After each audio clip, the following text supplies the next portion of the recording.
Hello. I have. This is your instructor Ashley Bell. I had some really great questions from some of your classmates um, related to the study guide. One of those questions is, there's a well, actually, I guess the two have the same kind of question. Is how do you know if the artwork's prehistoric, or if it's from the Middle Ages, or if it's classical? So I'm going to show you that, and then also the other question says, will the midterm content in those study guide, would it be used on the final? No. For the final, you will strictly only use the Part 3 study guide. Okay, so now let's look at this. So I've made a PowerPoint, and I'm hoping that this will help clarify any kind of concerns. So when you first open your study guide, it's going to look kind of like this. You'll see this. You'll see, okay, here's the images. They're italicized. Here's the vocabulary words that I need to look up in the glossary. But at the end of 3.1, you will see that there's a table that I created, and it has examples of prehistoric, Middle Ages, and classical. So your book, for each artwork, it will tell you in depth, like, okay, so yes, this is classical, but is it neoclassical? There's a lot of different types. So to keep it broad and just not have a list of 10 art movements, we as a department have narrowed it down to 3. So with each artwork throughout, that means on your final for each artwork you'll have an A, B, C, or D. So when you take your quiz, you can also see that. So for 3.1, the images listed in italicized for chapter 3.1 will have to, it's going to have to come from one of these 3. And I'm going to go ahead and tell you a breakdown for 3.1, and we'll do that one together on your study guide. So I just want to talk a little bit about this table.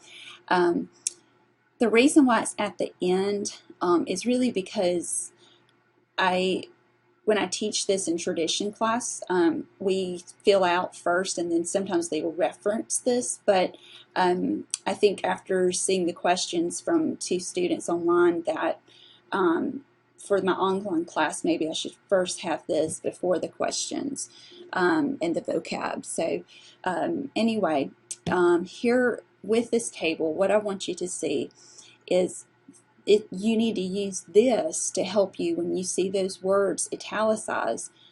You're not just memorizing, okay, Wendeldorf, prehistoric. You're going to know she's prehistoric because she looks like artworks, and it has an example of a 3D and 2D. And then the time period. So prehistoric, Mesopotamia, Egyptian artworks.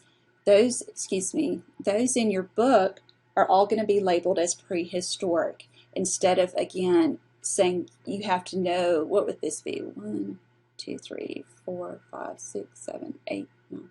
So if we didn't have 3 categories, you'd have 9 for just one chapter. So I hope you kind of see we're just trying to make it not like limit your choices and narrow it down to 3.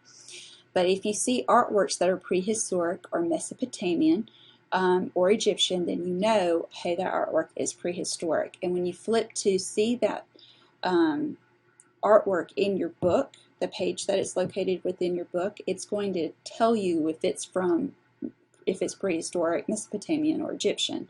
So that's one indicator as well. What is the meaning of prehistoric artworks? These are artworks that usually deal with survival, like procreation, food source. Sometimes they might have deities within them. The description of the artworks are basic flat symbols. They're kind of abstract, as you can see. They're not very realistic looking, but you can still kind of identify what they're trying to show you, but overall it has very little depth. And also a lot of the artworks has a lot of damage to it. And that kind of adds to it, looking at it saying it's ancient works of art. Then separately, so for the Middle Ages, I'm not going to focus on that because it's not in 3.1, but at the end of chapter 3.1, when we look at artworks that are Greek, they are classical. So your 3D example, the woman on the left is in 3.1. The one on the right is not, but that will come up again later on another quiz. The artworks here, these are both examples of classical style, the classical Greek and Roman look. Where are these artworks located that are considered classical? For 3.1, they're in Greece and Rome. Of course, I'm not going to ask you to identify all these things. You're just getting this information so that you know why that artwork that's italicized in your study guide is labeled as either prehistoric or classical. A lot of these artworks are spiritual and religious. Some of the artworks have images of monarchies in the upper class. A lot of their artwork has balance. And opposite to prehistoric, these artworks are going to really look at how to have depth and have correct proportions. And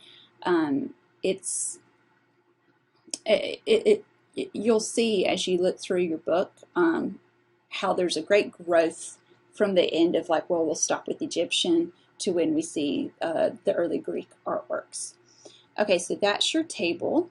And I'm going to scroll up. And so what I'm going to do is just say here is the italicized. You've got Woman of Windledorf. That's prehistoric. Oh, oops. Sorry, I need to move a cord so it won't move on, the image won't move. Ziggurat, that's Sumerian. That is also prehistoric. The head of Akkadian ruler, that's from Mesopotamia, so that would also be prehistoric. The Ishtar Gate from Babylon. Babylon was a Mesopotamian as well, so that will be prehistoric. The fowling scene. So this is Egyptian. And remember I said Egyptian artworks are prehistoric. So that's where prehistoric ends. 1 through 5 are the only prehistoric artworks that will be on a quiz or on your final. So starting with number 6, the Parthenon, it's from Greece. So Greece is a good indicator of, hey, that's going to be classical. The Venus, also classical. The sarcophagi, Etruscan, is very much related to Greece and Roman in its appearance and location. So that too will be classical. The Arch of Constantine, that is also classical. So 6 through 9, those are all going to be classical. And then you will look up the vocabulary using the glossary of your book. And what you'll notice is some of these are really relatable to the images. For example, the fowling scene, the twisted perspective is used in the fowling scene. Contrappostos oppose that the Venus, the Roman copy of the Venus is, we'll use that. So the ziggurat, I mean, you do have a ziggurat, and then what is the definition for one? So they are connected, the artworks and architecture, to the vocabulary. So now let's look at this, what you would initially see. So we're starting at the beginning of the PowerPoint, but here on your first page. So now when you see this, where it says define a page number in the italicized artworks, the image title, or the artist in the index of your textbook. The reason why is because some of the images that are in that timeline, from that time period, they're prehistoric. In this book, they have put them in part 4. They mention it in part 3, like you'll see Venus of Windledorf on the last page of chapter 3.1, and it tells you, hey, go to this 4.9 on page 659, or you can look it up in the index, which says go to page 659. But the reason why you might want to do that is so when you look at, and I'm just going to move over here to the image where I photographed the book. The reason why is because right above the artwork where it says 4.91, it tells you the name of the artwork, just like we talked about before, and what it's made out of. And usually they'll say roughly what time period they believe it was created. So that would let you know it's prehistoric. But then out of your options of prehistoric, Middle Ages, or classical, I think you would agree, just looking at it, it's broken. It doesn't have the proportions like you would see in the Greek, so it would look even prehistoric without probably having to go to that page. You would know that, maybe. I just think it's a really small example, but if you do look up at it closely, you'll see it is in really bad shape. But anyway, so then to reiterate what you might find on that page, that's why I created that table that I just went in depth with you on, because I wanted it to be really clear as to why we would categorize this sculpture to being classical or this one being prehistoric, etc., etc. Okay, and then it says you're going to learn the images and their period for the quiz and final. So with the images, you will not have to know who made it, the year it was made, how they made it. You don't have to memorize that for your test. Now, all of those facts might be helpful to help you to remember why why the artwork is B, prehistoric, as opposed to A and C on your test, which is multiple choice. And then I think what I'll do is just kind of wait on this part, because this is getting a little bit later, and I'll just stop here with the 3.1. I do want to go ahead and just kind of look at this with you, though, while I have this up. So with 3.2, all of 1 through 10 are Middle Ages. All of them will be Middle Ages. And then with 3.6, so all of 3.6 will be classical, okay? And that covers your first unit.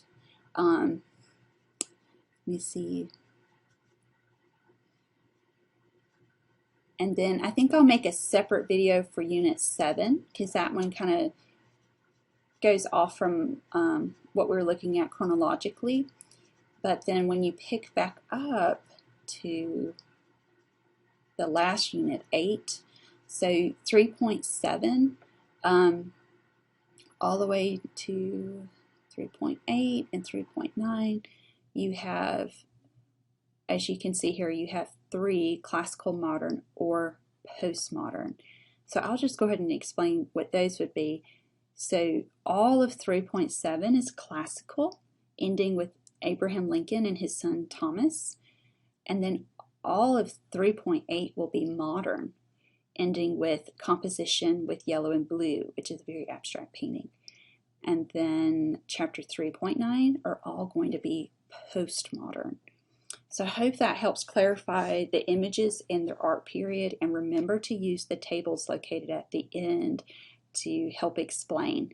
I do welcome feedback, so whether you found something helpful or not, whatever kind of feedback I can get from you, I do look into it. So thank you.